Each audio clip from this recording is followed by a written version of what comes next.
नमस्कार दोस्तों।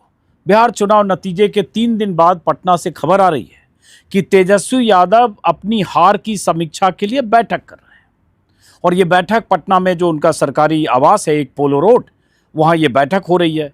बैठक में तेजस्वी यादव तो हैं ही, लालू यादव, राबड़ी देवी, मीसा भारती जो उनकी बहन है, सांसद हैं, पूर्व प्रदेश अध्यक्ष जगदानंद और बहुत सारे लोग हैं। और इनमें वो तमाम हारे हुए आरजेडी विधायक हैं या नेता हैं या उम्मीदवार हैं जिनकी अभी 3 दिन पहले जबरदस्त शिकस्त हुई है। खबर आ रही है कि तेजस्वी यादव ये समझना चाहते हैं कि इतनी जबरदस्त हार क्यों हुई और हारने वाले सभी उम्मीदवारों को इसलिए विशेष तौर पर बुलाया गया है ताकि उनसे फीडबैक लें और समझें कि जमीनी स्तर पर क्या गलत हुआ। लेकिन ये भी खबर है और ये हकीकत भी है कि आरजेडी के तमाम नेता या हारे हुए विधायक उम्मीदवार वो सब लगातार यही बात कह रहे हैं कि जिस ढंग से बिहार में 10-10 हज़ार रुपये ठीक चुनाव के पहले और चुनाव के दौरान भी जिस ढंग से करीब करीब 1.5 करोड़ महिलाओं को दिया गया, उसने चुनाव को बहुत प्रभावित किया। एक तरह से सीधे सीधे ये उन महिलाओं को रिश्वत के तौर पर चुनाव के दौरान दिया गया जिन्हें अपने पाले में लाने के लिए नीतीश और एनडीए सरकार ने तमाम कोशिशें की। उन कोशिशों का क्लाइमेक्स था जब 10-10 हज़ार रुपये ट्रांसफर उनके खातों में वोटिंग के 3 दिन 4 दिन पहले तक होते रहे। इस बैठक में भी बहुत सारे जो आरजेडी नेता हैं उनकी यही राय है और उसी तरह की खबरें आ रही है। जैसे एक पूर्व विधायक के हवाले से कहा गया कि वोटिंग से पहले करोड़ों महिलाओं के अकाउंट में 10 हज़ार भेजे गए और एक इस तरह से चुनाव को प्रभावित करने की कोशिश की गई, वोट खरीदने की कोशिश हुई और चुनाव आयोग इसमें मौन रहा और एक तरह से सीधे सीधे रिश्वत देकर महिलाओं को अपने पक्ष में लाने के लिए इस तरह के की स्कीम के जरिए एक हथकंडा अपनाया गया। ये खबर आ रही है कि वहाँ ये चर्चा हो रही है। बीते 3 दिनों के दौरान तमाम तरह के आकलन, अनुमान, कयास, विश्लेषण भी हो रहे हैं। मैं भी बिहार में था। अगर मैं देखूं कि जुलाई के पहले हफ्ते से एसआईआर की जब अधिसूचना जारी हुई थी उसके 1 हफ्ते बाद से लेकर और अभी 4 दिन पहले तक दूसरे दौर की वोटिंग तक मैं भी बिहार में था। लगातार एसआईआर की रिपोर्टिंग भी की, एसआईआर के जो दुष्परिणाम थे, एसआईआर में कैसे वोटर्स के नाम काटे गए, जिंदा लोग को मुर्दा घोषित किया गया, जो अपने घरों में मौजूद थे उन्हें शिफ्टेड घोषित किया गया, तमाम तरह की जो चीज़ें हुई उसकी मैंने रिपोर्ट भी की थी। लेकिन बिहार में जो कुछ हमने देखा, तमाम उन विसंगतियों, असंगतियों, धूर्तताओं और तमाम वो जो एक अनफेयर मीन्स का इस्तेमाल होता है चुनाव जीतने के लिए, जिसको कहते हैं ना साम दाम दंड भेद, कोई तरीका बीजेपी ने छोड़ा नहीं और इस पर बहुत बार हर आदमी बात कर रहा है, कहने की जरूरत नहीं है। फिर भी चाहे चुनाव आयोग ने आंख मूंदा, नीतीश ने जिस ढंग से पैसे ट्रांसफर किए, बल्कि मैं 25 बार ये वीडियो में बोल चुका हूं बीते 1 महीने से कि जिस तारीख को 6 अक्टूबर को चुनाव की तारीखों का ऐलान हुआ, 4 बजे प्रेस कॉन्फ्रेंस थी, तारीख उस समय सुनाई जा रही थी कि 2 चरणों में कैसे चुनाव होगा और उसके 5 घंटे पहले सुबह 10 बजे 11 बजे 21 लाख महिलाओं के खाते में उस दिन पैसे ट्रांसफर हुए, 10-10 हज़ार, और उससे पहले 1 करोड़ महिलाओं के खाते में ट्रांसफर हो चुके थे। मतलब 6 अक्टूबर को 1 करोड़ 21 लाख पूरा हो गया। और उसके बाद जिन महिलाओं ने उस तारीख तक फॉर्म भरा था जीविका दीदी का, उन महिलाओं के खाते में बाद में भी पैसे ट्रांसफर होते रहे। ऐसा आंकड़ा है कि लगभग 1 करोड़ 40 लाख महिलाओं के खाते में पैसे गए। हो सकता है बाद में कुछ बढ़ भी गया होगा, क्योंकि मटिहानी की एक सभा में मैं मौजूद था जहां नीतीश कुमार ने कहा मन से कि 1 करोड़ 40 लाख के अकाउंट में तो चला गया, अभी और होना है। तो ये एक इतनी बड़ी चीज थी चुनाव के दौरान। इस पर बहुत सवाल उठे कि आचार संहिता का उल्लंघन था, कैश ट्रांसफर क्यों किया जा रहा था उस समय, चुनाव की तारीखों के ऐलान के पहले क्या मैच फिक्सिंग थी कि 4 बजे प्रेस कॉन्फ्रेंस होकर तारीखों का ऐलान होना है, उससे 4 घंटे पहले 21 लाख के अकाउंट में पैसे जाने। और ये सब हुआ, ये सर्वविदित तथ्य है। हम लोगों ने इस पर 50 बार बात की है अपने वीडियो में और एविडेंस के तौर पर दिखाया भी कि किस तरह से जीविका दीदी और उन महिलाओं में 10 हज़ार की रकम उनके खाते में जाने का क्या जबरदस्त असर है और किस तरह से उन महिलाओं को कोऑर्डिनेटेड एफर्ट के साथ बूथ पर भी लाया गया। मैं ये वीडियो में ये बात इसलिए कह रहा हूं कि तेजस्वी यादव क्या चिंतन करें और क्या आत्ममंथन करें, यह भी जरूरी है इन सब जो विसंगतियां हैं, ये धूर्तताएं हैं, या जो चुनाव आयोग ने जिस तरह से आंख मूंदा, या बीजेपी और बीजेपी का जो तंत्र है जिस तरह से काम करता है, उन सबको जानने के बाद तो उस पर आगे आते हैं। और मैंने चुनाव में देखा, मैंने अपने मेरे वीडियो में आप देखेंगे कि जैसे मोकामा में जब मैं था किसी बूथ पर, मुझे लगता है उस गांव का नाम था धनक डोब, सॉरी मुझे अगर याद आ, धनक डोब, और वहाँ बहुत सारी महिलाएं कतार में वहाँ लगी हुई थी वोट डालने के लिए। उनमें एक जीविका दीदी की जो ग्रुप लीडर थी वो भी थी, और उनसे मैंने पूछा कि क्या इन सबको लेकर आप आई हैं, आपने कोऑर्डिनेट किया है? तो उन्होंने कहा भी कि हाँ। और वो एक तरह से वो जहां जहां 3 बूथ था एक स्कूल में, तीनों बूथ पर जा रही थी और महिलाओं की कतार को मॉनिटर कर रही थी। उनसे ये भी कहा कि ऐसा लग रहा है जैसे पहरा दे रही हैं आप। और ये मेरे कैमरे में दर्ज है, उस जीविका दीदी ने जो कहा, जो कबूला और जो मैंने देखा। क्या करती हैं? मतलब कुछ करते नहीं, बस ऐसे जीविका में जुड़े हुए हैं। अच्छा, जीविका में जुड़े हैं। तो ये महिलाएं जो हैं जीविका में जुड़ी हैं? हाँ, सब हाँ। सब महिलाएं जीविका में जुड़ी हैं। सबके खाते में 10-10 हज़ार आ चुका है चुनाव के पहले। सबके खाते में आ चुका है। तो चेहरे पर खुशी झलक रही है आज़ादी से जीने क्यों की। नहीं, जरूर खुशी है। तो वोट दे देला तू सब। अच्छा, ये तो वही है जीविका दीदी जो मिली, सबको लाइन अप करके आप ही ला रही हैं? हाँ सर। हाँ, आइए तीसरा बूथ इधर आइए, देखिए। अब चूंकि देखिए जीविका दीदी इधर भी आ गए, पहरा दे रही है सब जगह अब। हाँ, आइए। हालांकि ये अगर कहें तो ये भी आचार संहिता के खिलाफ है कि आप सरकारी खजाने से आप चुनाव के दौरान पैसे ट्रांसफर कर रहे हैं, और जीविका दीदी को, उनकी ग्रुप लीडर को कोऑर्डिनेटेड ढंग से जिम्मेदारी दे दी गई कि आप वोटर्स को लाइए, वोटर्स को दिलवाइए, और वो किस पक्ष में वोट दे रही हैं कहने की जरूरत नहीं। तो ये सब दिख रहा था, ये ब्लेटेंटली दिख रहा था, और उसमें कोई शक नहीं कि चुनाव आयोग ने इस तरफ से आंख मूंदा। और जैसा कि हम बार बार कहते हैं कि SIR में जो गड़बड़ियां हुई, वोट कटे, नाम जुड़े, अभी भी आंकड़े आ रहे हैं कि 3 लाख नाम बाद में जुड़ गए, 7 करोड़ 42 लाख से 7 करोड़ 45 लाख हो गए SIR की लिस्ट से लेकर और वोटिंग तक, उसको लेकर भी तमाम तरह की बातें आ रही है। नाम जुड़ने काटने को लेकर हजारों लोग लिख चुके हैं। बेईमानियों की बात करें तो उसकी लंबी लिस्ट है, लेकिन मैं आज उस पर भी बात करना चाह रहा हूं जो बहुत जरूरी है। जब ये मैंने 3 दिन पहले नतीजों के बाद जब मैंने एक पोस्ट लिख दिया कि बीजेपी कैसे चुनाव लड़ती है, और कैसे चुनाव लड़ती है, में जो मेरा तजुर्बा था, जो मैंने देखा, इन सब के अलावा जो बीजेपी जिस तरह से करती है, लड़ती है, या जिस तरह से मशीनरी उसके साथ होती है, जिस तरह से चुनाव आयोग ने आंख मूंद लिया या आंख मूंद लेता है चुनाव आयोग बीजेपी और बीजेपी शासित राज्यों में, जिस तरह से दूसरे राज्यों में चुनाव आयोग की सख्ती, पैमाने, आचार संहिता कुछ और होता है, और बीजेपी शासित राज्यों में, NDA शासित राज्यों में कुछ और होता है, उस पर हम लोग बात कर चुके हैं। तो मैंने लिखा कि इसके अलावा बीजेपी क्या करती है। उसका नतीजा ये हुआ कि मुझे बहुत ट्रोल किया गया, अभी भी किया जा रहा है। बहुत सारे लोग कि बिक गए, ये बीजेपी के एजेंट हो गए, बीजेपी ने खरीद लिया, बीजेपी से पैसे मिल गए, ये तो भाजपा ही, पता नहीं जो भी। मैं इस वीडियो में उसका जिक्र करना चाहता हूं, क्योंकि तेजस्वी यादव जब ये मंथन चिंतन कर रहे हैं, और लगातार करना चाहिए, एक दिन का सबक नहीं है, और एक दिन की मीटिंग से कुछ निकलना नहीं है। ये लंबा सिलसिला है जो तेजस्वी यादव को आत्ममंथन, खुद को, उनकी पार्टी के बाकी नेताओं को, उनके हारे हुए उम्मीदवारों के साथ बैठकर, और लीडरशिप के जो भी बड़ा दायरा है उसमें करना चाहिए। वो क्या, उसके कई पहलू हैं। एक पहलू ये कि बीजेपी जैसे लड़ती है, जिसका जिक्र किया, जिससे नाराजगी मेरे प्रति लोगों की हुई और जो मैंने झेला। मैंने क्या लिखा, शायद आपने पढ़ा होगा, नहीं पढ़ा होगा तो बता दें। जैसे मैं बक्सर में था, रिपीट करता हूं, बहुत सारे दर्शक जो नहीं जानते हों।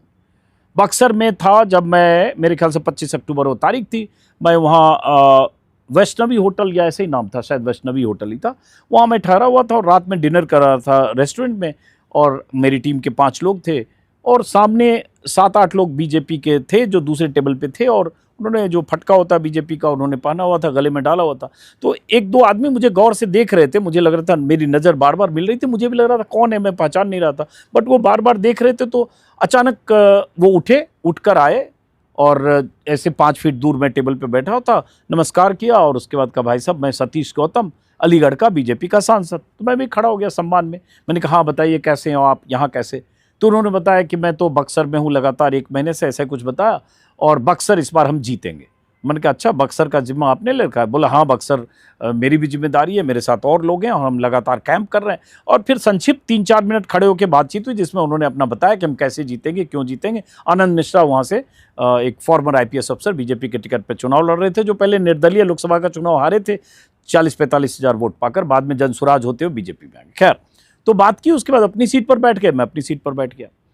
लेकिन जो मेरी टीम में लोग थे, एक स्थानीय पत्रकार भी थे, उनसे भी कहता रहा कि देखो बीजेपी का एक MP अलीगढ़ से आकर बक्सर में बैठा हुआ है 15-20 दिन 1 महीना जो भी है, और इस तरह से वो गुना भाग कर रहा है वोटों का। वहाँ से मैं आगे बढ़ा। जब अगले दिन आरा लौट रहा था तो आरा से थोड़ा पहले सड़क के किनारे जो छोटी छोटी दुकानें होती हैं, दुकान ठेले खोमचे जो भी होते, वहाँ दिखा कि 2 गाड़ी आगे रुकी और 10-15 लोग उन दुकान वालों से बात करते हुए चल रहे हैं। मेरी गाड़ी थोड़ी तेज रफ्तार से थी, बट चूंकि मैं अलर्ट रहता हूँ, दोनों तरफ देखता रहता हूँ कहाँ क्या हो रहा है, तो मैंने देखा ये स्वतंत्र देव सिंह है जो यूपी बीजेपी के अध्यक्ष रहे और यूपी में कैबिनेट मिनिस्टर सीनियर लीडर हैं यूपी के। लेकिन लगा कि स्वतंत्र देव सिंह यहाँ सड़क के किनारे ऐसे खोमचे वाले या छोटे मोटे दुकानदार वाले से पर्चा बांटते चल रहे हैं, बात करें क्या करें। गाड़ी मेरी 400 मीटर आगे जा चुकी थी, तब तक स्पीड में थी। तो मैंने गाड़ी रोकी, कहा चलो बैक करो जा देखते हैं, और एक लगा कि मैं बात करूं वीडियो पे जो भी है। बैक किया, रुका, दूर से देख लिया स्वतंत्र देव सिंह है, पहचान लिया। फिर लगा छोड़ो अभी क्या बात करना, वो पता नहीं क्या काम कर रहे हैं या उनका इंटेंशन है बात करेंगे नहीं करेंगे। मैं फिर गाड़ी से आगे लौट गया, आगे चला गया जहाँ भी जाना था। उसके बाद मैं ऐसी चीज़ें बीजेपी के कुछ लीडर्स को अलग अलग होटल में जहाँ भी ठहरता था वहाँ देखा कि अगर 40 कमरे हैं तो 30 कमरे में बीजेपी वाले भरे हुए अलग अलग राज्यों से। सेम मैंने वहाँ भी देखा, वैष्णवी होटल बक्सर में भी, हालांकि पता चला किसी बीजेपी नेता का ही होटल है, लेकिन हर कमरे में बीजेपी के लोग अलग अलग राज्यों से वहाँ मिले मुझे, जो जिनकी ड्यूटी थी बक्सर में लगी थी। सेम मैं जहाँ भी ठहरा, पटना में भी और भी जगह, वैसी स्थिति मैंने देखी। फिर किशनगंज था, मैं 3 वाकया मैंने ट्विटर पर जिक्र किया, इसलिए 3 वाकया स्पेशली बताऊं। किशनगंज में मैं दफ्तरी पैलेस होटल में ठहरा और वहाँ सामान मेरा चला गया था, कुछ मैं लैपटॉप वगैरह निकाल रहा था नीचे गाड़ी से, तभी एक सज्जन आए और उसके बाद उन्होंने अपना परिचय दिया कि मैं आपको देखता हूँ, और कोई शेखावत नाम बताया, शायद दिनेश शेखावत, अभी अचानक फिर भूल रहा हूँ, दिनेश शेखावत हूँ मैं, सूरत से आया हूँ, पार्षद हूँ वहाँ, और मैं यहाँ मेरी ड्यूटी लगी है। मैंने कहा अच्छा आप कैसे? फिर एक इंटरेस्ट होता है जानने का कि कैसे क्या काम कर रहे हैं। तो उन्होंने बताया कि हम तेघरा से आ रहे हैं, तेघरा में पहले थे, तेघरा बेगूसराय जिले की एक सीट है और मैं बेगूसराय का रहने वाला हूँ, इसलिए मैं तेघरा को थोड़ा जानता भी हूँ। तेघरा से जो बीजेपी के उम्मीदवार हैं उनको भी जानता हूँ, रजनीश कुमार सिंह नाम है, और दूसरे राम रतन सिंह, शायद राम रतन सिंह या राम जतन सिंह, अभी अचानक भूल रहा हूँ, CPI के जो सिटिंग MLA थे। तो तेघरा के बारे में, बेगूसराय की 7 सीटों के बारे में थोड़ी जानकारी ली थी मैंने, कहा क्या है, तो लोग बोल रहे थे कि टफ कंटेस्ट है, कुछ भी हो सकता है, ये वो जो भी है। तो खैर उन्होंने कहा कि मैं तेघरा में था और तेघरा में हम जीत रहे हैं। तो मैंने कहा कैसे जीत रहे हो, तो CPI बहुत मजबूत है। तो उन्होंने अपना हिसाब किताब कुछ बताया कि 1,10,000 वोट मिलेंगे। तो मैंने कहा 1,10,000 रजनीश को मिलेंगे? बोला हाँ। तो मैंने कहा अच्छा तो क्या कैलकुलेशन है आपका? तो उन्होंने कुछ अपना बताया जातियों का, गाँव का, ये वो, और कहा हम 30-35 हज़ार वोट से, 25,000 वोट से जीत सकते हैं, लेकिन हम जीतेंगे। और बाद में जो नतीजे है उसमें शायद 35-37 हज़ार से वो रजनीश कुमार जीत गए। खैर तो वो वहाँ मिले। वैसे ही उस होटल में दफ्तरी पैलेस में तो यह आलम था कि 28-30 कमरे में जो भी थे उसमें 20-22 कमरे में ओवैसी के लोग ठहरे हुए थे, खुद ओवैसी और बाकी लोग। मतलब बड़ी मुश्किल से मुझे 2 कमरे वहाँ मिले अपनी टीम और मेरे लिए। ऐसे हर जगह मुझे बीजेपी के लोग बहुत मिले जो दूसरे राज्यों से आकर वहाँ ड्यूटी कर रहे थे। और ये अखबार में तो आ ही रहा था कि भाई 1 दर्जन मुख्यमंत्री घूम रहे हैं, सभाएँ हो रही है, हेमंत बिस्वा से लेकर और यूपी के मुख्यमंत्री तक, बाकी राज्य मंत्री, सांसद, कार्यकर्ता, भरे परे लोग हर जगह, गाँव-गाँव में बहुत ही कोऑर्डिनेटेड और बहुत ही क्या बोलते हैं, कैलकुलेटेड ढंग से वोटर्स के पास रीच आउट करने की कोशिश कर रहे थे। तो मैंने यही लिखा कि बीजेपी ऐसे भी काम करती है। उस पर मुझे टारगेट किया गया लगातार कि तुम जो ये 10,000 योजना है, जो बीजेपी और चुनाव आयोग की बेईमानियां हैं, जो ये मिली भगत है, जो लेवल प्लेइंग फील्ड नहीं है, जिस तरह से पूरी मशीनरी ने हाईजैक कर लिया है इलेक्शन प्रोसेस को, जिस तरह से पैसे बांटकर वोटर्स को खरीद लिया गया, प्रभावित कर दिया गया, चुनाव के पहले आचार संहिता की धज्जियां उड़ा दी गई, इस पर बात नहीं कर रहे हो और ये बात कर रहे हो ये बीजेपी की तारीफ है। भाई मेरे, जो ये सब के लिए आप कह रहे हो, आप जिन लोगों ने कहा, ये सब बात तो मैं 4 महीने से कर रहा हूं और मैं उसका विक्टिम भी रहा, FIR भी झेला और आज भी मुकदमे हैं, और उसके बाद मैं लगातार ये बात करता रहा कि किस तरह से वहां इलेक्शन के पूरे प्रोसेस में बीजेपी की मशीनरी कैसे हर तरह के हथकंडे इस्तेमाल करती है। इसमें कोई नई बात नहीं है। अब सवाल उठता है, मैं क्यों कह रहा हूं तेजस्वी और इन सबको एड्रेस करना चाहिए वो इश्यूज सारे, कि देखिए क्या है कि जो चुनाव की घोषणा हुई 6 तारीख को, 16 तारीख की रात तक, मेरे ख्याल से अगर तारीख याद करूं 11, 12, 13, 14, 15, 16, 5 रात, 2 बजे 1 बजे रात तक मैं लालू यादव का जो घर है सर्कुलर रोड पर, उसके बाहर अपनी टीम के साथ था। मेरे ख्याल से 3 रात का मैंने वीडियो बनाया, वो भी मेरे यूट्यूब चैनल पर है।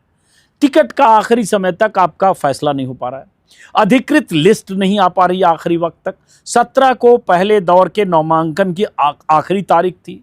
16 की रात तक पता नहीं कि कितनी सीटों पर कौन फ्रेंडली फाइट कर रहा है, कौन वापस लेगा नहीं लेगा, अधिकृत तौर पर कौन उम्मीदवार है कौन नहीं है। मेरे ख्याल से 14 या 13 तारीख की रात को ऐसा भी हुआ कि कुछ 7-8 RJD के लोगों को सिंबल दे दिया गया, वो सिंबल लेके चले गए, फिर उसके बाद 12 बजे रात को उनको वापस बुलाया गया, फिर सिंबल उनसे वापस लिया गया, फिर सिंबल 2 दिन बाद दिया गया होगा। कितने तरह के तमाशे हो रहे थे, सब सरफेस पे था। मुकेश सहनी डिप्टी CM के पद की दावेदारी और उसको घोषित कराने के लिए 10 दिन कैसे खूंटा गाड़कर पटना में बैठे रहे। मौर्या होटल और ताज होटल के बीच कितनी 3 बार एक ही दिन में प्रेस कॉन्फ्रेंस, सुबह, दोपहर और शाम की प्रेस कॉन्फ्रेंस का ऐलान करके कैंसिल हुआ, वो भी शायद 16 तारीख की ही बात है। इतनी तनातनी की चीजें 10 दिन तक लगातार हम सब लोग चश्मदीद थे, देख रहे थे। भाई आप चुनाव में जा रहे हो, चुनाव के लिए अब गिनती के दिन बच गए, पहले दौर के नामांकन की तारीख बीत रही है, ना आप उम्मीदवार फाइनल कर पा रहे हो, ना आप फ्रेंडली फाइट वाली जो भी सीटें बन रही है 10, 12, 15 कुछ से वापस भी उस पर कुछ बात कर पा रहे हो, ना सीटों का फाइनल हिसाब किताब घोषित कर पा रहे हो। डिप्टी CM इसको लेकर पेच फंसा है। वोटर अधिकार यात्रा आपने अगस्त महीने में निकाली, उस अधिकार यात्रा में राहुल गांधी, मुकेश सहनी, दीपांकर भट्टाचार्य सारे लोग यात्रा कर चुके। 15 दिन पूरे बिहार आपने 20 जिले घूम लिए, ये सब कर लिया, और जब चुनाव की तारीख घोषित होने के 10 दिन बाद तक आप सीट पर एक मत नहीं हो पा रहे थे। तो ये तो सवाल था, जनता देख रही थी कि आपस में ये क्या हो रहा है। अब ये सवाल पूछो तो कहेंगे एनडीए में क्या हो रहा है, एनडीए में भी अभी नहीं हुआ, ये नहीं हुआ। अरे एनडीए को छोड़ो, एनडीए के पास और बहुत सारी मशीनरी है जिसका आप भी जिक्र कर रहे हैं, हम भी कर रहे हैं। तो एनडीए के पास वो सारी चीजें हैं जो आपके पास नहीं है, लेकिन आपके पास जो है उस रिसोर्स का, उस वक्त का आप कैसे इस्तेमाल कर रहे थे, आप कैसे वक्त जाया कर रहे थे। 10 दिन कैंपेन के आपने वक्त जाया किया। आप 10 दिन 8 दिन पहले कैंपेन शुरू कर सकते थे, टिकट पहले फाइनल कर सकते थे, लेकिन नहीं हुआ। अब इस पर सवाल पूछो और कहो तो लगेगा कि आप तो बीजेपी की भाषा बोल रहे हैं। अगर ये बीजेपी की भाषा है तो कोई दिक्कत नहीं, हम पत्रकार हैं, हमारा काम किसी उसकी भाषा बोलना नहीं है। हम देख रहे हैं कि जो हुआ और उसमें विपक्ष ने जैसे लड़ना चाहिए उसमें जो खामी है वो खामी भी बताना हमारा काम है, क्योंकि हम पत्रकार हैं। हम दोनों तरफ जो दिखेगा वो बोलेंगे, तो ये दिखा। अब इन सब के बाद आखिरी दिन अशोक गहलोत की मौजूदगी में प्रेस कॉन्फ्रेंस होना, जिस प्रेस कॉन्फ्रेंस में तेजस्वी को मुख्यमंत्री का चेहरा घोषित करना, मुकेश सहनी को डिप्टी CM का चेहरा घोषित करना। तब भी मैंने सवाल पूछे थे, तेजस्वी यादव से भी पूछे थे और मुकेश सहनी से भी, कि भाई आप एक मुस्लिम चेहरा भी घोषित कर सकते थे।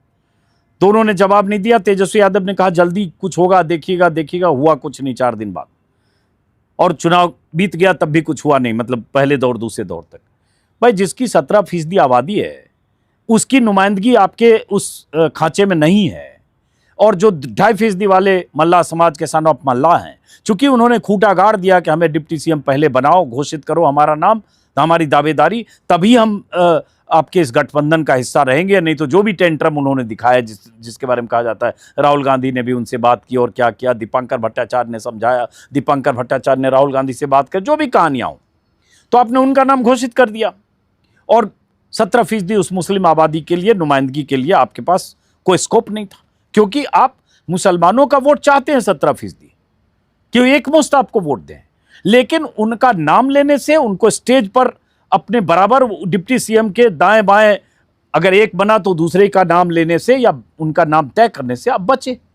ओवैसी साहब 10 दिन या 8 दिन या 12 दिन किशनगंज में लगातार बैठे रहे, हेलीकॉप्टर से उड़ते रहे। इस बार लोग को लग रहा था कि हो सकता है पिछली बार ओवैसी 5 सीटें जीते, इस बार हो सकता है 2 या 3 जीत पाए, पता नहीं पिछली बार की तरह रिपीट कर पाए कि नहीं, मोमेंटम उनका बनेगा कि नहीं। लेकिन ओवैसी ने 5 सीटें जीत ली, 7-8 सीटें आपकी उस वजह से हार भी गई, जो उनकी उम्मीदवारों ने, जो उस सीमांचल के मुस्लिम बहुल इलाकों में जहां 40, 50, 55% मुस्लिम है, वहां आपके उम्मीदवार हार गए क्योंकि एमआईएम ने पर्याप्त संख्या में 5 जीते और उसके अलावा भी उन्हें वोट मिले। सवाल उठता है, ये क्या आपकी स्ट्रेटजी का हिस्सा या आपकी स्ट्रेटजी में कमी नहीं थी? अब बात आती है, मैं बार बार ये कहता हूं कि जब आप ये कहते हैं ना कि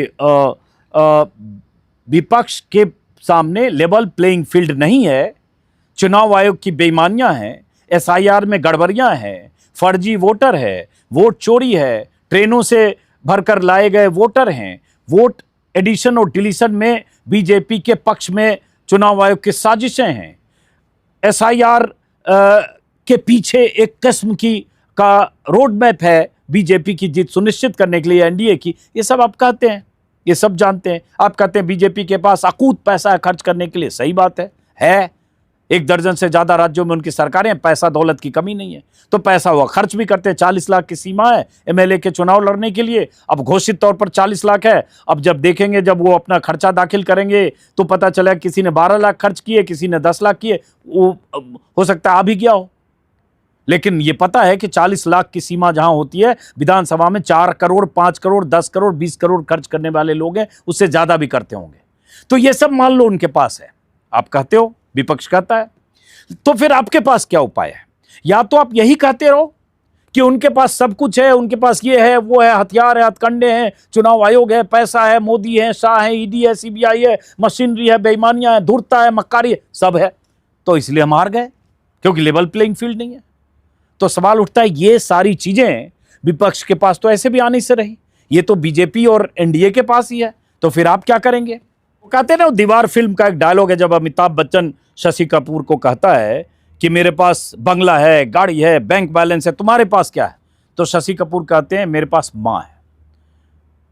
तो अगर सब कुछ एनडीए के पास है, धूर्तता है, मक्कारी है, चुनाव आयोग है, ईडी है, सीबीआई है, इनकम टैक्स है, पैसा है, एसआईआर है, अकूत दौलत है, सारी मशीनरी है, सब कुछ है, मान लिया, तो आपके पास क्या है? हौसला, लड़ने का मादा, विल पावर, डू और डाई की तरह लड़ना, सही तरह से टिकट बांटना, वक्त का सही इस्तेमाल करना, वक्त की बर्बादी, ये जो 10 दिन की आपसी धींगामुश्ती खींचतान में किए बगैर चुनाव में जल्दी उतरना, वोटर तक रीच आउट करना। बिहार में अगर 243 सीटें हैं तो उन सीटों पर मुस्तैदी के साथ ज्यादा से ज्यादा जगहों पर ज्यादा से ज्यादा लोगों को तैनात करना। अगर बीजेपी सांसदों को जिम्मा दे सकती है, एक एक विधानसभा सीट की जिम्मेदारी दे सकती है, बिहार के बाहर से, दुनिया भर से लाए हुए बीजेपी के कार्यकर्ता और नेताओं को, मंत्रियों को बिठा सकती है अलग अलग सीटों की जिम्मेदारी देकर, तो ये काम तो आप कर सकते थे।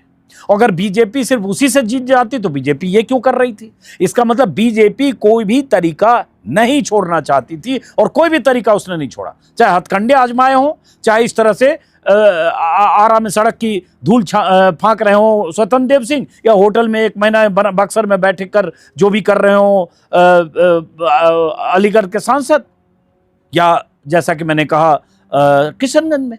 आपने उस लड़ाई में क्या उस तरह से पूरी ताकत झोंकी? मुझे 2-3 दिन में बहुत लोग फोन कर रहे हैं कि आपने, बहुत लोग कह रहे हैं कि आपने सही लिखा, ये आईना दिखाना चाहिए। बहुत लोग कह रहे हैं कि नहीं, जो ट्विटर पर लिख रहे हैं कि नहीं, ये तो विपक्ष के पास अगर प्लेइंग फील्ड नहीं था, लेवल प्लेइंग फील्ड नहीं था, तो क्या करे विपक्ष, सारी बेईमानियां, धूर्तताएं, मक्कारी तो उधर हो गई उससे। मैंने कहा देखो, ऐसा है कि वो सब तो ठीक है, अब बात आती है कि मान लो 2 एकड़ खेत हमारे पास है, 2 एकड़ खेत सामने वाले के पास है, सामने वाले के पास 2 ट्रैक्टर है, हमारे पास 4 बैल है। अब वो 8 घंटे ट्रैक्टर चलाता है, 2 ही दिन में खेत की जुताई करनी है, तो अब मैं क्या करूं? घर में परेशान होकर बैठ जाऊं कि बारिश आने वाली है, 2 ही दिन टाइम है, वो तो ट्रैक्टर से जोत रहा है, हमारे पास 4 बैल है, हम तो कर ही नहीं पाएंगे, हमारी तो खेत में पानी आ जाएगा फसल लगाने से पहले। या मैं देखूं कि 8 घंटे ट्रैक्टर चला रहा है तो मैं 16 घंटे या 20 घंटे या लगातार 24 घंटे बैल जोत के वो बराबर कर दूं कि मैं करने की कोशिश करूं, कर पाऊं ना कर पाऊं, लेकिन करने की कोशिश करूं। यही कछुआ और खरगोश की कहानी है, यही जीवन का सच है। संघर्ष के वक्त जब आप स्ट्रगल करते हैं, डू और डाई, टग ऑफ वार जब होता है, तो आप कम से कम मेहनत इतनी करते हैं जिसका कोई स्थान ही नहीं है। हम बहुत बार बोलते हैं, देखो मुलायम सिंह यादव हों, लालू यादव हों, ऐसे बहुत सारे नेता इस देश में हुए, कांसीराम हो, इन लोगों की क्या बैकग्राउंड थी, क्या इन कहां से आए थे, क्या नेता पुत्र थे, क्या इनके पिता एमपी, एमएलए, सांसद, किसी पार्टी के अध्यक्ष थे? इन्होंने अपनी जमीन बनाई और वो मुकाम बनाया कि उनकी दूसरी पीढ़ियां या आने वाले समय में हो सकता है किसी की तीसरी पीढ़ी सियासत में अपनी जगह बचाने के लिए जद्दोजहद कर रही है। हम सब लोग या कोई भी, किसी का एग्जाम्पल देता हूं, क्या था, कोई नहीं था, कोई दिल्ली में आया, कहीं आया और उसने अतिरिक्त मेहनत करके, अतिरिक्त संघर्ष करके आपने अपनी जगह बनाई और वो चीज हासिल की। तो आपको करना यह चाहिए था कि अगर 243 सीट है तो आप छांट के ही, कांग्रेस अगर 60 सीट पर लड़ रही थी, दुर्भाग्य से उसमें 61 पर लड़ रही थी, उसमें 8-9 पर फ्रेंडली फाइट थी, तो आप 25, 30, 40 सीट छांट लेते कि 40 सीट पर आपके भी तो 100 सांसद हैं, 99 सांसद हैं, राज्यसभा मिला दे तो ज्यादा है। आप 40 सांसदों की ड्यूटी 40 सीट पर लगा देते, सेलेक्ट किया 40 सीट, 40 सीट पे हमारे 40 लोग रहेंगे। आप दूसरे राज्यों के विधायक, कार्यकर्ता वहां बिठाते, उस विधानसभा से जुड़ी हुई जो खास इलाके वहां बिठाते और बैठते 1 महीने, अब बैठ के रीच आउट करते वोटर तक, स्ट्रेटजी बनाकर, गांव-गांव जाकर। मैं ये नहीं कह रहा हूं कि बस ये करते तो वो 10,000 योजना और जो बाकी बीजेपी और उनके पास जो जितने तरीके थे उन तरीकों से मैच करके आप बदल देते गेम को, ये कोई जरूरी नहीं है। लेकिन हो सकता है जो शर्मनाक हार हुई, उस शर्मनाक हार से बचा जा सकता था, कुछ ज्यादा नंबर आते, इसमें कोई शक नहीं। 1.5 करोड़ लोगों को अगर 10-10 महिलाओं को 10-10 हजार दे दिए गए तो उसका तोड़ ये नहीं है। लेकिन आपके पास जो है, क्या वो आपने किया? क्या उस तरह से लड़ने की कोशिश की? क्या उस तरह से गांव-गांव में या बूथ पर या विधानसभाओं में आपकी तैनाती आपके सीनियर लीडर्स की, कार्यकर्ताओं की, सांसदों की थी? आई एम सॉरी, जितना मैंने देखा उसमें कम थी, ना के बराबर थी, मुझे कम दिखी होगी। मैं खारिज नहीं कर रहा हूं किसी पॉलिटिकल पार्टी के एफर्ट को, मेहनत को, बहुत खून पसीना लगता है किसी पार्टी को कुछ सीटें हासिल करने के लिए, मुझे इसका अंदाजा है। लेकिन मैं तुलना कर रहा हूं।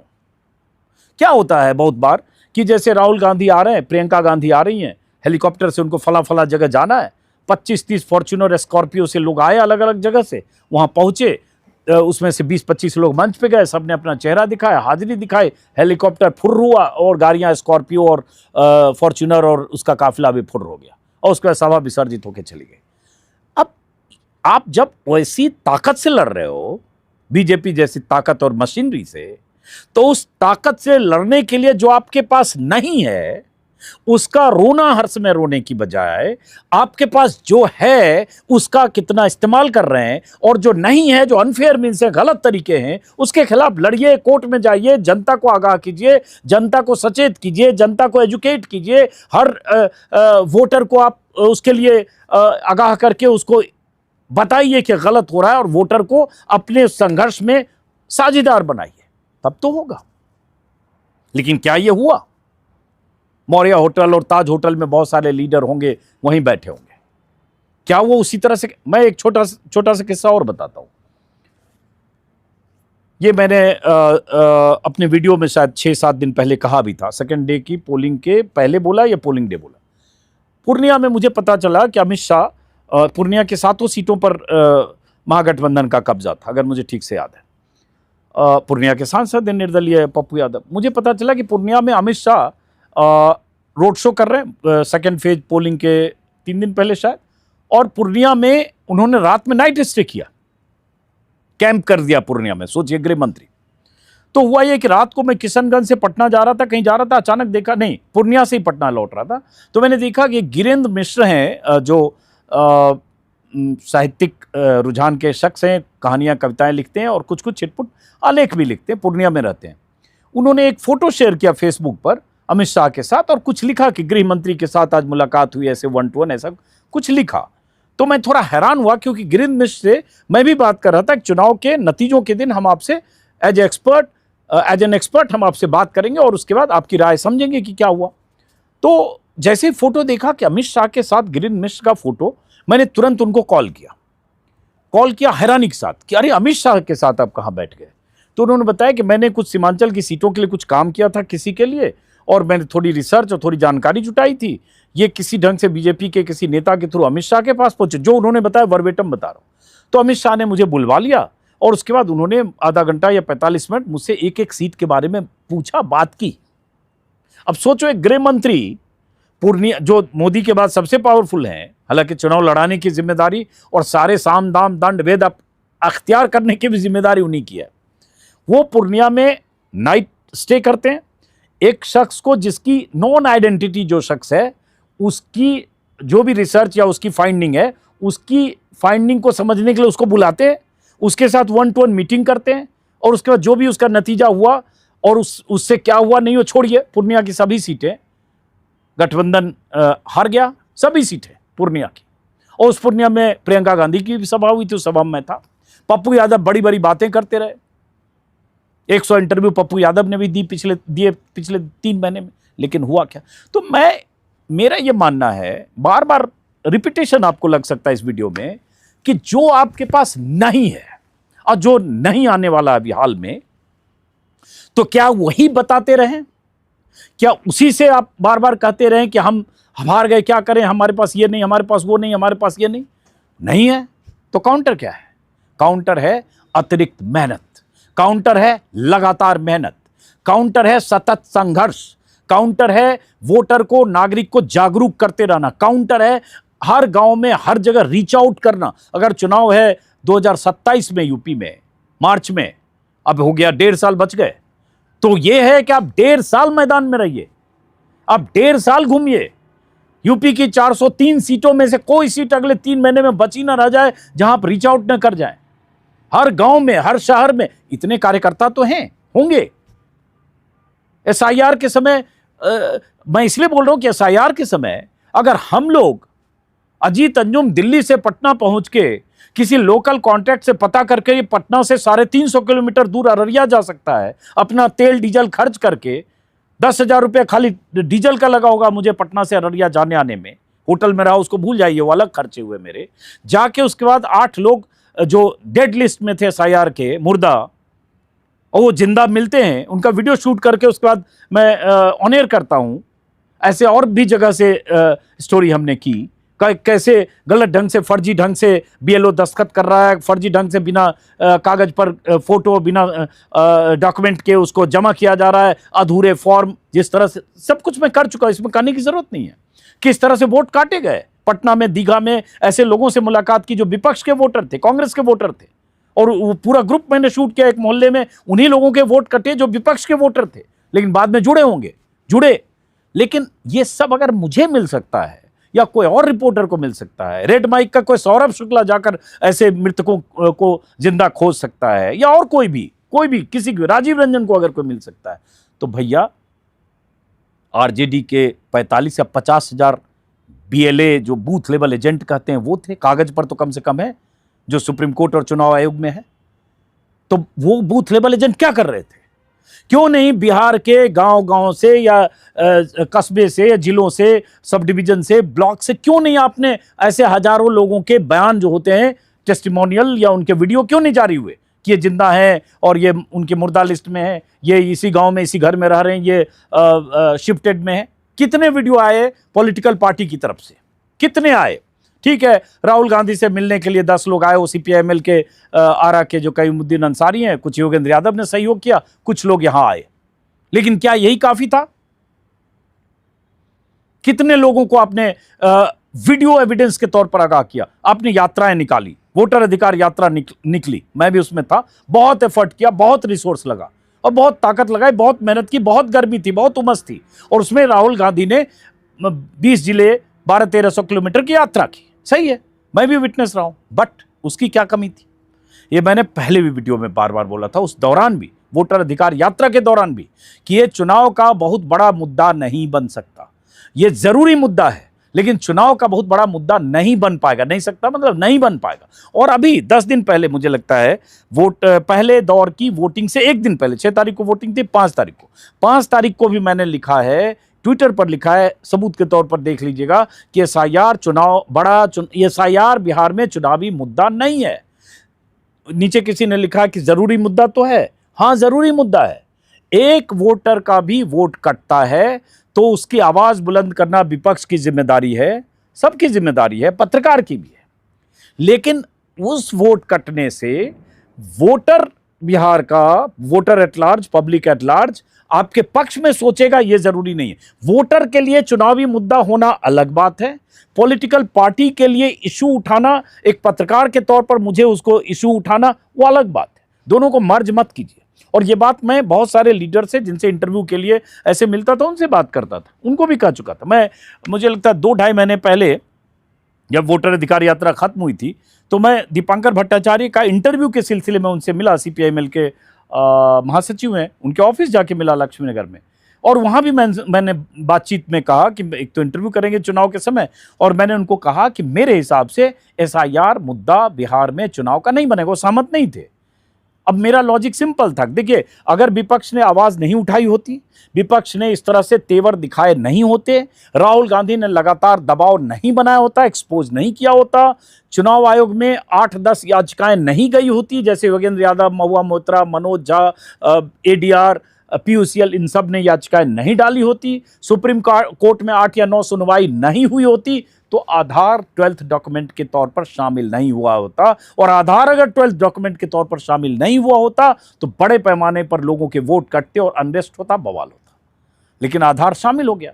चुनाव आयोग को लगा कि सुप्रीम कोर्ट मॉनिटरिंग कर रहा है, चुनाव आयोग को लगा कि अब ये मुद्दा इतना बड़ा हो गया कि मुझे, अगर हमने ज्यादा गड़बड़ी की, गलत तरीके से बहुत वोट कटे तो एक बड़ा सवाल होगा, इसलिए वो आधार जुड़ते ही वो मुद्दा डायलूट हुआ और उसके बाद वोटर के लिए वो मुद्दा नहीं रह गया। जिनके नहीं कटे उनके लिए मुद्दा नहीं रह गया। यही मैंने दीपांकर भट्टाचार्य को बोला कि मान लीजिए एक एग्जाम्पल देता हूं कि किसी रामलाल पासवान का खगड़िया में रहता है, उसका वोट कट गया, मान लीजिए किसी वजह से, गलती से, जानबूझकर, जो भी कटा, वोटर लिस्ट में नाम कट गया। तो रामलाल पासवान का नाम खगड़िया में कटा, इसके आधार पर अगर सोच रहे हैं कि बलिया में श्यामलाल महतो नाराज हो गया और संविधान की किताब लेकर वहां से बागी होके और बोला कि हम एनडीए को हराने सड़क पर निकल जाएंगे, तो ये आपकी गलतफहमी है। जिसका नाम कटा वो नाराज है, उसका नाम जुड़ गया, उसकी नाराजगी खत्म हो गई। अब उसकी जो वैचारिक है उसी पर रहेगा। अगर वर्कर नहीं है तो, अगर कार्यकर्ता नहीं है, आपका कार्डर नहीं है तो, मैं कार्डर, कार्यकर्ता, समर्पित पार्टी के प्रति समर्पित किसी समूह की बात नहीं कर रहा हूं, मैं वोटर, जनरल वोटर की बात कर रहा हूं। उनके नाम जुड़ गए, उनका आक्रोश खत्म हो गया, फिर वहीं चले गए जहां थे। जैसे क्या होता है, जो बेरोजगारी को लेकर बहुत बवाल जब होता है, पेपर लीक को लेकर जब बहुत बवाल होता है, प्रदर्शन होता है, हंगामा होता है, प्रधानमंत्री मोदी के जन्मदिन को बेरोजगार दिवस के तौर पर मना देते हैं लोग ट्रेंड करके, और उन्हीं को जब वो सब एड्रेस उनका हो जाता है इशू, तो फिर वो वहीं हो जाते हैं जहां थे। वो बीजेपी के तो उधर ही वोट देते हैं, एनडीए के उधर ही वोट देते हैं, अपोजिशन के उधर ही वोट देते हैं। तो आप इस गफलत में मत रहिए कि कि जो वो लोग नाराज थे, कुछ लोग, तो वो उसके आधार पर बिहार की बहुत बड़ी आबादी जो है 1 करोड़ 1.5 करोड़ लोग नाराज होकर आपके पक्ष में आ गए। अब दूसरी बात, जो वोटर अधिकार यात्रा में जो मैंने फील किया, ये भी मैंने अपने वीडियो में बोला, लेकिन मुझे लगता है खुल के बोलने का वक्त है कि मैं क्या देख रहा था। सासाराम रोहतास जिले का डेहरी ऑन सोन, वहां से वोटर अधिकार यात्रा की शुरुआत हुई, शायद 17 अगस्त था अगर मुझे तारीख याद आ रहा है। वहां से वोटर अधिकार की यात्रा की शुरुआत हुई, राहुल गांधी, तेजस्वी यादव, दीपांकर भट्टाचार्य और बाकी लीडर के साथ। और मैं जब वहां पहुंचा, दिल्ली से बाय रोड गया मैं, और जब मैं वहां पहुंचा डेहरी ऑन सोन सभा अटेंड करने, अब देख रहा हूं अजय राय बनारस से आए हुए हैं, जो यूपी कांग्रेस के प्रदेश अध्यक्ष, ऑब्वियसली बहुत सारे लोगों के साथ, तो बहुत सारी गाड़ियां भी आई होगी। शक्ति सिंह गोहिल गुजरात से आए हुए हैं, यहाँ से दिल्ली से जितने कांग्रेस के प्रवक्ता है वो आए हुए हैं। मैं देख रहा हूँ रायबरेली से, अमेठी से, यूपी के अलग अलग जिलों से, कहाँ से कार्यकर्ता आए हुए। सेवा दल की गाड़ियां और सेवा दल के कार्यकर्ता कहाँ से आए हुए हैं। यूथ कांग्रेस की पूरी टीम, पूरी फौज आई हुई है। झंडे बैनर के साथ यूथ कांग्रेस के 50 लड़के चल रहे हैं, उन्हीं का अरेंजमेंट है, वही आगे आगे सभाओं में अरेंजमेंट कर रहे हैं। और ऐसी फौज पूरी भरी हुई है सैकड़ों गाड़ियों के साथ, जो बिहार के वोटर नहीं है, जो भीड़ जुटाने या भीड़ का हिस्सा बनने के लिए या अपनी पार्टी के कार्यक्रम को सफल बनाने के लिए वहां आए हैं, और उस काफिले के साथ लगातार 15 दिन चल रहे हैं। चाहे वो कटिहार गए हों, चाहे पूर्णिया गए हों, चाहे वो दरभंगा गए हों, चाहे मुजफ्फरपुर गए हों, चाहे सीतामढ़ी, जहां भी मैंने लंबा कवरेज किया और हर जगह उन लोगों को देखा, वो काफिला चल रहा है। वो काफिला चुनाव के पहले, मतलब उस यात्रा खत्म, काफिला विसर्जित, सब अपने अपने घर चले जाएंगे, वोट तो देने से रहे। अब वहां जुट कौन रहे थे? ये भी एक अप्रिय तथ्य है कि मैं दरभंगा के पास और भी जगह, मेरी आदत है थोड़ा मैं पूछता हूं, पूरा नाम जानने की कोशिश करता हूं, क्योंकि जातीय संरचना, जातीय आधार, ये बहुत जरूरी है समझना, और यही तथ्य है अंतिम सच जो बहुत मैटर करता है। तो वहां मैं देख रहा हूं कि बहुत जगह कि बड़ी तादाद में या तो मुस्लिम हैं या यादव हैं, कुछ जगह जो मल्लाह समाज के लोग हैं, साहनी चुके जुड़ चुके थे, उनके झंडे बैनर। और वो मैं नाम जब पूछता था तो सचिन यादव, सुनील यादव, राजवीर यादव, इंद्रजीत राय, फलना यादव, मैं समझ गया कि ये सारे एक बिरादरी के, बाकी फिर मुस्लिम, नाम से पता चलता है। तो मैं कई जगह रुक के ऑफ द रिकॉर्ड गाड़ियों से पूछता था कि भाई ये जो 20 लोग आप यहाँ खड़े हो कोने पे झंडे लेके, क्योंकि इस रास्ते से गुजरने वाले चाय दुकान के पास, तो इसमें और दूसरे समाज के लोग नहीं हैं। तो पीछे से एक पकड़ के किसी को लाया, बोला ये देखिए ये जो पासवान जी हैं, तो एक कोई होगा। तो मतलब ये रेशियो, दूसरी जातियों के जुड़ने का रेशियो बहुत कम था, ये मैंने देखा। कटिहार में मेरे वीडियो में है, आप देखिए, राहुल गांधी वहां कटिहार में है, जहां वो एक बड़े से पंडाल में ब्रेक किया था, मॉर्निंग लंच, मतलब दोपहर का समय था। अब वहां जितने लोग से बाहर बात कर रहा हूं, वो एक समुदाय के लोग हैं बाहर। ये ठीक है, एक समुदाय का बड़ा समर्थन है, एक जाति विशेष का बड़ा समर्थन है, लेकिन अन्य जातियां जब तक आपसे जुड़ेगी नहीं, अन्य जातियों का समर्थन मिलेगा नहीं, अन्य जातियों को अपने पाले में लाने के लिए आप रणनीतिक तौर पर बदलेंगे नहीं, या बदलाव करेंगे नहीं, या सोचेंगे नहीं, या चिंतन करेंगे नहीं, या क्यों नहीं जुड़ रही है अन्य जातियां, ईबीसी और ओबीसी की दूसरी जातियां, ये जब तक इसके लिए आप विचार मंथन करके उसको जोड़ने के सारे प्रयास करेंगे नहीं, तब तक तो ये जो अम्ब्रेला है वो तो अधूरा होगा ना। इसको एहसास कौन करेगा? अब देखिए, जैसे टिकट बांटे आरजेडी ने, अब मैं टिकट में देख रहा हूं,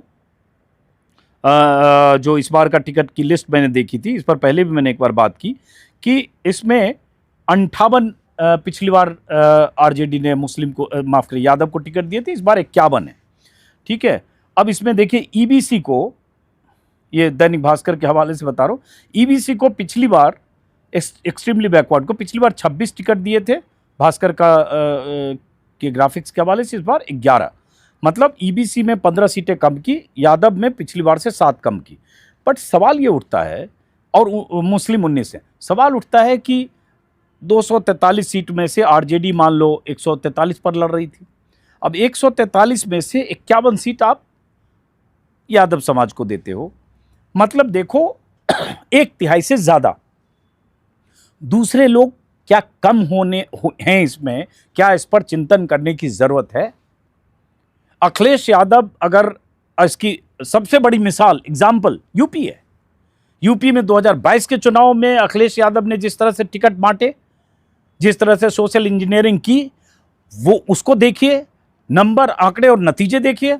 और 2024 में अखिलेश यादव ने जिस तरह से पीडीए बनाकर और जिस तरह से अपने परिवार के 5 यादव को छोड़कर बाकी किसी को टिकट नहीं दिया, और हर समाज के लोगों को जिस तरह से टिकट दिया, पासवान से लेकर कुशवाहा, तमाम जातियां, और उसका जो असर हुआ कि यूपी में किसी ने सोचा नहीं था कि 43 सीटें इंडिया गठबंधन जीत जाएगा। इंडिया गठबंधन क्या कहे, अखिलेश यादव और कांग्रेस, और बीजेपी 40 से नीचे आ जाएगी। जो बीजेपी 2014 में 70 पार थी, जिस बीजेपी ने सोचा नहीं होगा कि वो 40 से नीचे अटक जाएगी। और उसी पीडीए अखिलेश यादव की रणनीतिक विसात जिस ढंग से अखिलेश यादव ने बिछाई, उसका असर हुआ कि प्रधानमंत्री मोदी की पार्टी 240 पर आकर टिक गई, और आज नीतीश कुमार और नायडू की बैसाखियों पर टिकी है। तो इसके लिए बहुत उदार दिल होकर उस आधार को बढ़ाना होता है, और बढ़ाकर उसके बाद उस ढंग से सोचना होता है, जो नीतीश कुमार ने किया। नीतीश कुमार ने किया, एनडीए ने किया, बीजेपी ने किया, विस्तार किया अपने आधार को। ईबीसी और ओबीसी में बहुत बड़े स्तर पर सेंध लगाई। गैर यादव या ओबीसी माइनस यादव कहें तो वहां बहुत जबरदस्त बेस बनाया बीजेपी ने और एनडीए ने, बिहार में भी, यूपी में, बाकी जगह पर भी। तो इन सब चीजों पर भी चिंतन मनन करने की जरूरत है। लड़ने के तरीके, लड़ने के लिए किसी भी हद तक गुजरने के तरीके, अपार मेहनत के तरीके, दिन रात जुटकर कैसे रीच आउट करें उसके तरीके, बहुत सारी चीजें मैं कह सकता हूं, क्योंकि मैंने बहुत गौर से, बहुत गंभीरता से पूरे मसले को देखने और समझने की कोशिश की है। और आक्रामकता, किसी जाति विशेष की आक्रामकता, किसी समूह विशेष की आक्रामकता, उससे क्या ईबीसी या दूसरी जो गांव की अति पिछड़ी जातियां हैं, वो जो तबका है, कमज़ोर तबका है, क्या वो बिदकता है, क्या वो छिटकता है, क्या वो पीछे जाता है, क्या वो बचना चाहता है? इस पर बहुत चिंतन मनन करने की ज़रूरत है। इसके बगैर ये लड़ाई और आपके लिए बहुत, विपक्ष के लिए बहुत दुरूह होगी, क्योंकि ये सच है कि चुनाव आयोग आपके लिए नहीं है। चुनाव आयोग सत्ता में जो लोग बैठे हैं उनके लिए। चुनाव आयोग की पक्षधरता पर अब कोई सबूत देने की और कुछ कहने की जरूरत नहीं। घोषित है, वोटर लिस्ट, एसआईआर में जो कुछ हो सकता है, जो आपके खिलाफ उनके पक्ष में हो सकता है, वो होगा, घोषित है। पैसे की कोई कमी नहीं है। अगर आप पैसे ज़्यादा खर्च करने लगोगे, लिमिट से ज़्यादा, तो आपके यहाँ सीबीआई, ईडी पहुँच सकती है, वहाँ कुछ भी होगा, पैसे भी बांट देंगे, पता भी नहीं चलेगा, क्योंकि सारी एजेंसियां उनकी है। चुनाव में हर राज्य में उनकी सरकारें हैं। अब यूपी में मान लो चुनाव के पहले 3 महीने 4 महीने पहले कुछ ऐसी और स्कीम लॉन्च हो जाए 4 महीने पहले, तो भाई आपके पास तो नहीं है सरकार। आप जो कहोगे उस पर लोग यकीन करें या ना करें, लेकिन जिनकी सरकार है वो पैसे दे रहे हैं पहले, तो लोग उन पर यकीन कर रहे हैं। उनको लग रहा है ये तो है, ये दे रहा है, वो आएगा तब देगा, आएगा कि नहीं पता नहीं। जैसे तेजस्वी यादव ने कहा कि हर परिवार में हम एक नौकरी दे देंगे। अब उस पर सवाल उठे कि विश्वसनीयता के कैसे दे देंगे 2.5 करोड़ लोगों को नौकरी। वो कन्विंसिंग जवाब तेजस्वी यादव नहीं दे पाए। मैंने भी सवाल पूछा था, मैंने सवाल पूछा, उन्होंने कहा कि अगले 3-4 दिन में देखिएगा ना, ब्लूप्रिंट है हमारे पास। लेकिन वो ब्लूप्रिंट तो आया नहीं। मुकेश सहनी से भी मैंने पूछा, कोई ब्लूप्रिंट तो था नहीं। उन्हें तो कायदे से ये भी नहीं पता था कि बिहार में कितने परिवार हैं जाति जनगणना के मुताबिक। तो ये सारे सवाल हैं जिसको चिंतन मनन करना पड़ेगा। नहीं तो सरकार उनके पास है, सरकारी खजाना उनके पास है, उस खजाने से फ्री बीज, फ्री रेवड़ी के तौर पर किसको कितना देना है, यह तय करना उनको है। तो ये सब जब उन्हीं को करना है, तो आपको क्या करना है, ये भी आपको सोचने की जरूरत है, विपक्ष को सोचने की जरूरत है। और यही चीज है कि ये विपक्ष के नेताओं को चिंतन मनन, आत्मचिंतन मंथन करने की जरूरत है। नहीं तो आने वाले समय में ये राह और मुश्किल होगी। रास्ता दिख गया है, एमपी, महाराष्ट्र और झारखंड में यही हुआ। एमपी, महाराष्ट्र की बात लोग कर ही रहे हैं। और इसके अलावा मैं उन बेईमानियों और उनकी बात अभी नहीं कर रहा हूँ, क्योंकि इसमें जितना बोला उसमें भी हो, और वो सब सर्वविदित है, उसमें कोई ऐसी बात नहीं। हजारों लाखों लोग लिख पढ़ रहे हैं। हम कह रहे जो आपके पास नहीं है वो क्या करेंगे। तो फिलहाल इस वीडियो को हम यहीं ख़त्म करते हैं कि लड़ाई लड़ने के तरीके आपको खोजने होंगे और 24 घंटे 365 दिन लड़ने के बारे में सोचने होंगे। मुझे एक और चीज़ अभी अचानक याद आई, अगर मुझे ठीक से याद आ रहा है तो कौन सा चुनाव था, शायद यूपी चुनाव था, कि यूपी चुनाव का रिजल्ट जिस दिन आया उसके अगले दिन, शायद यूपी चुनाव था मेरे ख्याल से, अगर मुझे याद आ रहा है, यूपी चुनाव का जिस दिन रिजल्ट आया उसके अगले दिन प्रधानमंत्री मोदी गुजरात चले गए थे रोड शो करने, जबकि गुजरात चुनाव में वक्त था। तो ये उस तरह से बीजेपी काम करती है। तो उस तरह से काम करने पड़ेंगे और तभी इस रिजीम को विपक्ष चुनौती दे पाएगा। वरना हर चुनाव के बाद अब ऐसी स्थिति बन गई है कि उनके पास ऐसा टेम्पलेट हो चुका है कि उस टेम्पलेट से मुकाबला करना, उस टेम्पलेट को काउंटर करना बहुत मुश्किल है। तो फिलहाल इस वीडियो को यहीं ख़त्म करते हैं। मुलाकात होती रहेगी। नमस्कार।